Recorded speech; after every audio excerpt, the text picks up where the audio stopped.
Baik, lakukan untuk Idul Fitri waktunya agak renggang sedikit. Ya, dalam hadis 2 tombak. Kalau Idul Adha, lakukan cepat supaya bisa menyembelih hewan kurban di waktu duha. Makanya jangan telat-telat kalau Idul Adha, dan khutbahnya jangan lama-lama Idul Adha. Ya, misal kita mau sholat Idul Adha, waktunya syuruk. Begitu masuk waktu syuruk, sholat jam 6 kan? Ya paling lama 6.04, 6.30 paling telat tuh udah sholat. Begitu masuk duha jam 7 udah nyembelih. Ya makanya sunnahnya nanti kalau bisa dimasak didahulukan, nanti bisa makan dari apa yang disembelih itu waktu Idul Adha. Kenapa disebut adha? Seakar dengan duha, supaya nyembelihnya bisa dilakukan di waktu duha. Tapi Idul Fitri beda, karena makan dulu dikasih toleransi. Ya, tapi juga jangan terlampau terik matahari naiknya. Ya, 2 tombak itu ya kalau dari waktu syuruk mungkin kurang lebih 30 menitan. Ya, sekarang syuruknya jam 5:53. Oke? Tambah 30 menit, setengah 7 lah. Ya, paling lama setengah 7 lah. Jadi dari subuh bisa mandi, siapkan, makan dulu, tenang aja, tenang, makan dulu, ya, tenang, tapi lihat waktu. Ya, tapi lihat waktu. Ya, kemudian setengah 7 bisa dimulai sholat. Dilangsungkan di tempat luas dan terbuka. Ya, tempat luas dan terbuka. Ini yang diartikan dengan tanah lapang. Nabi itu kalau sholat, karena ini kita banyak yang datangnya Id, hari raya, maka beliau merekomendasikan tempatnya yang luas. Namanya musola, tempat sholat. Jadi asalnya musola itu luas, bukan di pojok mall dekat toilet gitu kan. Nah, itu asalnya asalnya luas.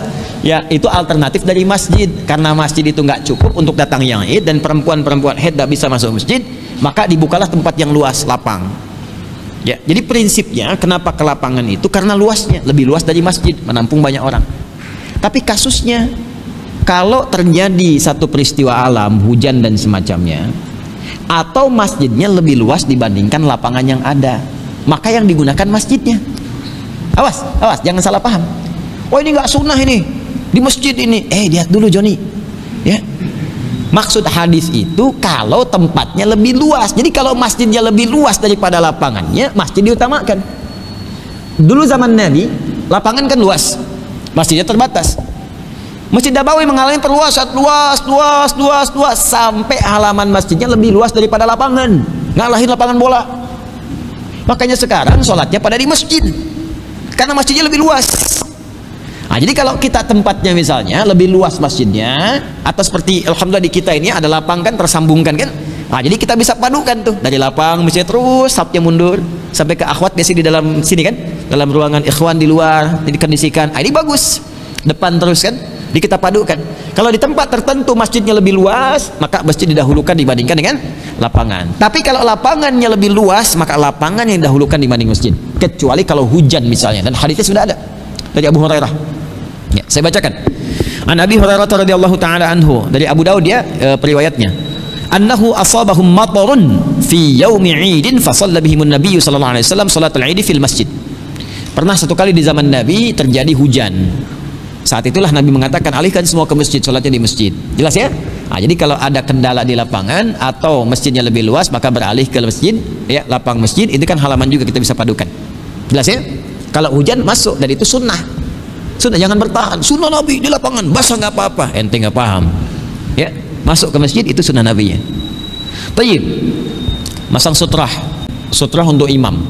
Makmum cukup batasan-batasan yang kita pahami dari sejadah, tapi imam masih ada sutrah. Nah, ini contohnya nih.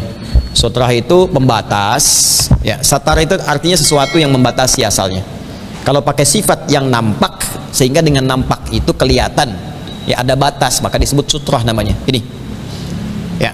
Beda dengan hijab. Kalau hijab lebih luas lagi, nutup yang luas, gak nampak sama sekali. Kalau ini cuma untuk membatasi. Nah, ini di dalam sholat Id sutrahnya untuk imam, bukan makmum. Jadi semua makmum gak usah pasang beginian, imam aja taruh begini, dah, untuk imam. Ya, tandanya apa? Tandanya tidak boleh terlewati di antara ini dengan imam.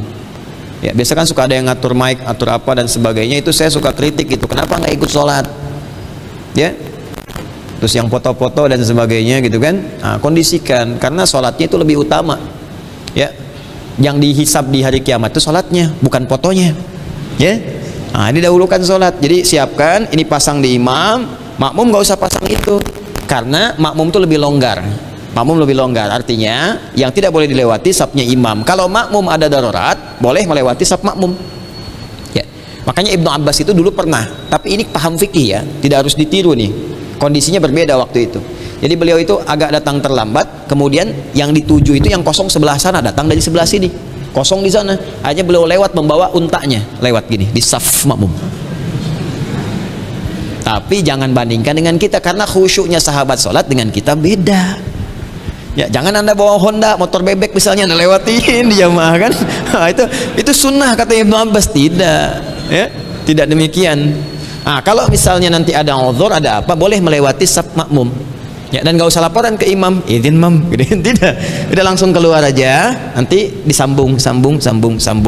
Nah, kemudian ada dalil sedekah, boleh ngedarkan kotak infak. Ada hadisnya. Ya, nah ini nanti Bilal yang diperintahkan oleh Nabi Sallallahu Alaihi Wasallam. Teman-teman sekalian, maaf, sholat Idul Fitri dan Idul Adha tidak diiringi dengan sholat sunnah tertentu kalau di lapangan. Ya, jadi jangan terlampau soleh. Ya, tahiyatul masjid ada, tahiyat lapangan tidak ada. Jelas ya? Tahiyat masjid ada, tahiyat lapangan tidak ada. Kecuali kalau masuk ke masjid silakan tahiyatul masjid. Kalau di lapangan tidak perlu. Kemudian tidak diawali dengan adzan ataupun iqamah. Jadi nggak usah adzan, nggak usah iqamah, langsung nanti imam mengatakan salatul jami'ah rahimakumullah. Hadisnya bagaimana? Imam Muslim. Ya, hadisnya dari Imam Muslim. An Ibnu Abbas radhiyallahu ta'ala anhuma anna Rasulullah sallallahu alaihi wasallam kharaja yauma adha aw fitrin fa shalla rak'ataini lam yusalli qablaha wala ba'daha. Thumma ata an-nisa wa ma'ahu Bilal fa amarahunna bis sadaqah faja'alatil mar'atu masyaallah tulqi khirsaha wa tulqi sikhabaha. Allahumma shalli ala sayyidina Muhammad. Masyaallah. Ya, Nabi mengimami kami dalam dua salat Idul Fitri dan Idul Adha, kata Ibnu Abbas radhiyallahu ta'ala anhuma, dan beliau tidak mengawali dengan salat sunnah sebelum dan setelahnya. Waktu di lapangan ditunaikan. Jadi beliau nggak salat sunnah sebelum salat Idul Fitri di lapangan, dan juga tidak juga setelahnya. Ya, cukup. Kecuali kalau ibu masuk di sini pas safnya. Kalau ini kan masjid. Ya, kalau mau tahiyatul masjid boleh. Tapi teman-teman yang di sana di lapangan. Ya, jadi nggak ada tahiyat lapangan. Jelas ya? Nah, ibu ke sini masjid, masuk di ruangan masjid boleh, tapi kalau di sana lapangan. Jelas ya?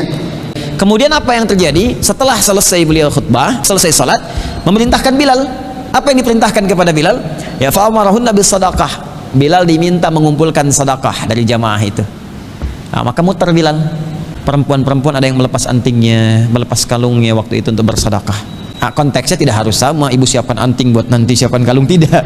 Ya, jangan terlalu tekstual. Maksudnya apa yang bisa diberikan, harta. Nah, DKM boleh menyiapkan sepanjang tidak mengganggu, Pak.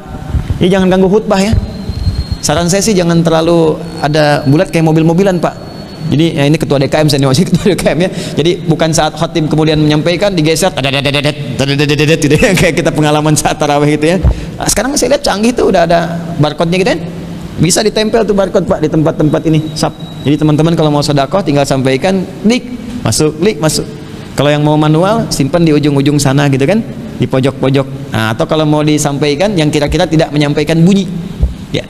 Dan didesain misalnya tempat agak ringan tempatnya dan tidak melahirkan bunyi. Jadi kalaupun ada yang mau masukkan logam, jadi rasa ikhlas itu tidak terkotori gitu kan, dan kekhawatirannya masuk. Takut kurang ikhlas, ting gitu. Ya. Nah, itu dalil bolehnya menarik infak sedekah. Ya, saat salat Id boleh. Itu sunnah Nabi. Ada sunnahnya, boleh dilakukan. Sepanjang tidak mengganggu prosesi itu ya. Prosesi untuk khutbah ataupun salat. Kadang-kadang bisa dilakukan lebih maju sebelum salat supaya nggak terganggu lagi prosesinya. Ya. Kemudian khutbahnya spesifik, sampaikan yang penting, isinya apa, selesai. Ya, yang terlalu panjang kemana-mana nggak jelas. Ya, ini sudah jelas sunnah Nabinya, sampaikan dengan jelas, terang maksudnya apa, ya, singkat, padat, jelas, sudah selesai. Terakhir untuk imam, dicari imam yang khusyuk, yang baik bacaannya. Ada sunnah-sunnah surah yang bisa dibacakan. Ya, seperti Nabi bacakan pertama surat Qaf, rakaat pertama. Qaf wal Qur'anil Majid, bal ajibu, dan seterusnya, surah 50. Kemudian rakaat keduanya surah Al-Qamar, surah 54. Ya, qatarabatis sa'atu wa insyaqqal qamar wa iyyaraw ayatan, dan seterusnya ayat. Ya. Kalau tidak sempat dibacakan itu, surat andalan Al-A'la dan Al-Ghasyiyah. Ya, Al-A'la dan Al-Ghasyiyah. Sabbihisma rabbikal a'la. Rakaat keduanya hal ataka hadithul.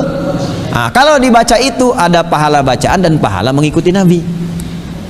Tapi kalau baca yang lain boleh nggak, Ustadz? Boleh. pahalanya pahala sholat, tapi pahala sunnah mengikuti nabinya nggak masuk ke situ. Nah, boleh silahkan kalau anda termasuk ashabul aqwal, ashabul kul, boleh. Qul huwallah, qul a'udzu birabbil falaq, qul a'udzu birabbin nas, sah, boleh, sah, nggak ada masalah, nggak ada masalah. Ya, saya rakaat pertama qul a'udzu birabbil falaq, rakaat kedua qul a'udzu birabbin nas, kalau baru hafal. Ya, jadi nanti imam yang bagus, bacaannya yang baik, yang khusyuk.